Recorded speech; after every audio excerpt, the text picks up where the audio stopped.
Hello friends, welcome to my channel Vidya views. நம்ம சேனலோட ஸ்பெஷாலிட்டியை வீட்டில் சமைக்கிற ஃபுட் ஐட்டம் வச்சு எப்படி ப்ராப்பராக பிளேட் பண்ணி வெயிட் லாஸ் பண்ணுறதுன்றதை பற்றின வீடியோ தான் நம்ம போட்டுட்ருக்கோம். நீங்கள் இந்த சேனலுக்கு புதுசுனா இதுதான் நீங்கள் தெரிஞ்சுக்கணும். இந்த டயட்டை யாரெல்லாம் ஃபாலோ பண்ணலான்னு பார்த்தீங்கன்னா, வெயிட் லாஸ் டயபெட்டிக்ஸில் இருக்க 2 பேருமே ஃபாலோ பண்ணலாம். வெயிட் லாஸில் நீங்கள் இருக்கீங்கன்னா உங்கள் பிளேட்டில் 50% ஃப்ரூட்ஸ் அண்ட் வெஜிடபிள்ஸும் 25% ப்ரோட்டீன்ஸ் அண்ட் 25% கார்போஹைட்ரேட்ஸ் டெஃபினட்டாக இருக்கணும். அதாவது main dish rice, roti, chapati இது எதுவாக இருந்தாலும் 25% தான் இருக்கணும், அதுக்கு மேலே இருக்கக்கூடாது. இன்றைக்கி மார்னிங் ரொம்ப சோம்பேறித்தனமாக இருந்ததுனால பிரிஸ்க் ஆகணுமேனு ஒரு 1/2 கப் ஆஃப் காஃபி சர்க்கரை இல்லாமல் தான் எடுத்துக்கிட்டேன். பிரேக்ஃபாஸ்ட்டுக்கு நான் என்ன பண்ணேன்னா, ஒரு கடாயில் 1 கப் அளவில் கோதுமை சம்பா ரவை எடுத்து ரோஸ்ட் பண்ணிக்கிட்டேன். ஒரு 2லேருந்து 3 நிமிஷம் போல் ரோஸ்ட் பண்ணிக்கோங்க. வறுத்த ரவையை தனியாக ஆற விட்டுட்டு 1லேருந்து 1.5 ஸ்பூன் அளவில் நெய் எடுத்திருக்கேன். இது கூடவே காரத்துக்கு 3 பச்சை மிளகாய், 1 துண்டு இஞ்சி, 1லேருந்து 2 பெரிய சைஸ் வெங்காயத்தை நல்லா பொடிசாக நறுக்கிக்கிட்டேன். 1 கேரட்டையும் துருவி சேர்த்துருக்கேன். இப்போ நான் என்ன பண்ண போகிறேன்னு பார்த்தீங்கன்னா, கோதுமை சம்பா ரவை உப்புமாவோ கிடையாது, கிச்சடியும் கிடையாது. செய்ய போகிறது என்னவோ இட்லி. அதுக்காக தான் ப்ரோட்டீன்ஸ்க்கு கொஞ்சமாக முந்திரி பருப்பும் ஆட் ஆன் பண்ணிக்கிட்டேன். ஸோ கம்ப்ளீட்டாக நிறைய வெஜிடபிள்ஸ் அண்ட் ப்ரோட்டீன்ஸ்க்கு கேஷ்யூஸும் ஆட் பண்ணிக்கிட்டேன். இது கூடவே உங்களுக்கு வேறு ஏதாவது வெஜிடபிள்ஸ் தேவைனாலும் நீங்கள் ஆட் பண்ணிக்கலாம். கொஞ்சமாக நான் மஞ்சத்தூளும் உப்பும் சேர்த்து ஒரு 3லேருந்து 4 நிமிஷம் போல் தான் வதக்கிக்க போகிறேன்.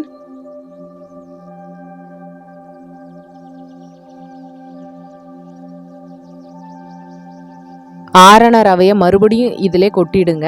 கொட்டி எல்லாத்தையும் ஒரு வாட்டி கலந்து விட்டுடுங்க. ரவையை மிக்ஸ் பண்ணும்போது நீங்கள் ஸ்டவ்வை ஸ்விட்ச் ஆஃப் பண்ணிடலாம். இப்போ பார்த்தீங்கன்னா கம்ப்ளீட்டாக மிக்ஸ் பண்ணியாச்சு.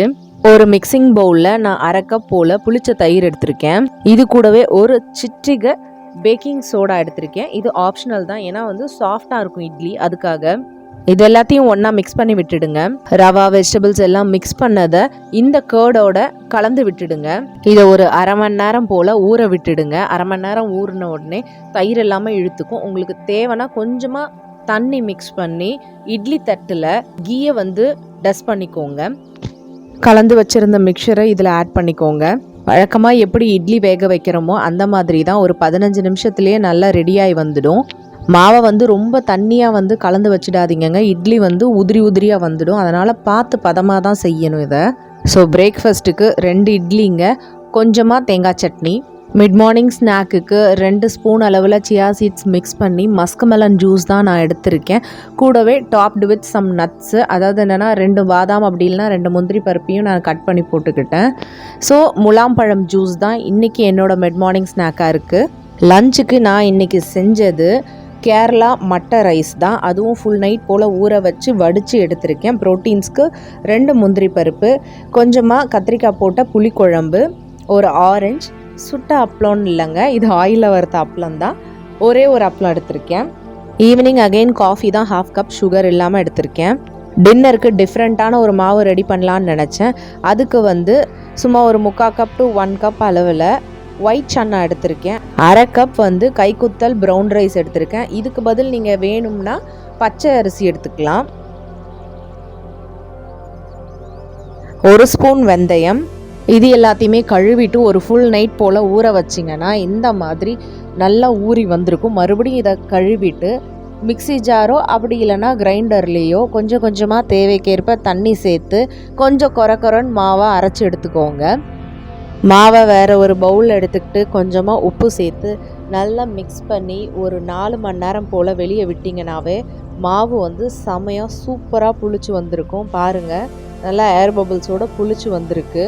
இந்த மாவில் தேவையான அளவுக்கு தண்ணி சேர்த்து நீங்கள் தோசை மாதிரி போட்டு எடுக்க வேண்டியது தான். இது அடை தோசை ஃபார்மேட்லேயே போடுங்க. ரொம்ப கிறிஸ்பாக வேணும்னு சொல்லி ரொம்ப தேய்ச்சி நைஸாக இழுத்துறாதீங்க தோசையை. கொஞ்சம் மொத்தமாகவே ஊற்றுங்க.